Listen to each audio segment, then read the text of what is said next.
Hi viewers, இந்த வீடியோவில் இப்போ பார்க்க போகிறது என்னன்னா 63 நாயன்மாரில் சுந்தரர் நாயன்மாரை பார்க்குறோம். இவரோட முதல் பிறவியை பற்றி நம்ம தெரிஞ்சுக்கிட்டு அதுக்கப்புறம் இவரோட கதைக்கு போகலாம். ஒரு முறை தேவர்கள் எல்லாருமே இவன் சடாமுடியோட புலித்தோடு போத்திக்கிட்டு சாம்பலை பூசிக்கிட்டு இருக்கிறத பார்த்துட்டு ரொம்ப வருத்தப்பட்டாங்க. அவரு அலங்காரம் இல்லாமல் இருக்காருன்னு வருத்தப்பட்டுட்டு அவருக்கு அலங்காரம் செய்யணும்னு ஆசைப்பட்டாங்க. இதை பற்றி தேவர்கள் எல்லாருமே சிவன்கிட்ட தெரிவித்த உடனே அவரும் கேட்டுட்டு அலங்காரம் பண்ணிக்கிட்டாரு.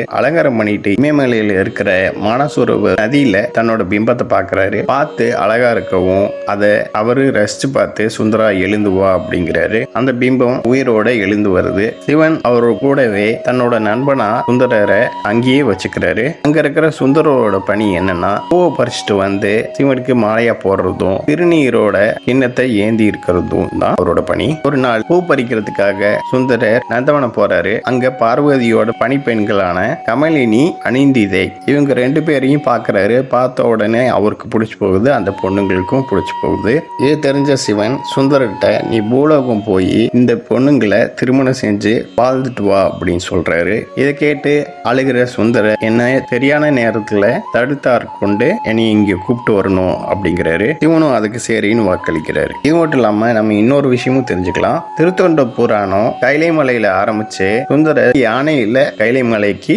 வர்றதோட முடியும். இத கைலையில இருக்கிற உவமன்யு அப்படிங்கிற முனிவர் தன்னோட மாணவர்களுக்கு சொல்றாரு. இந்த திருத்தொண்டர் புராணத்தை அடிப்படையா வச்சுதான் பெரிய புராணத்தையே ஏற்றுனாங்க. இந்த கதையோட தொடர்ச்சியை நெக்ஸ்ட் வீடியோ பார்ப்போம். இந்த சேனல் சப்ஸ்கிரைப் பண்ணுங்க அண்ட் பெல் பட்டனை பிரஸ் பண்ணுங்க, லைக் பண்ணுங்க, ஷேர் பண்ணுங்க. தேங்க்யூ.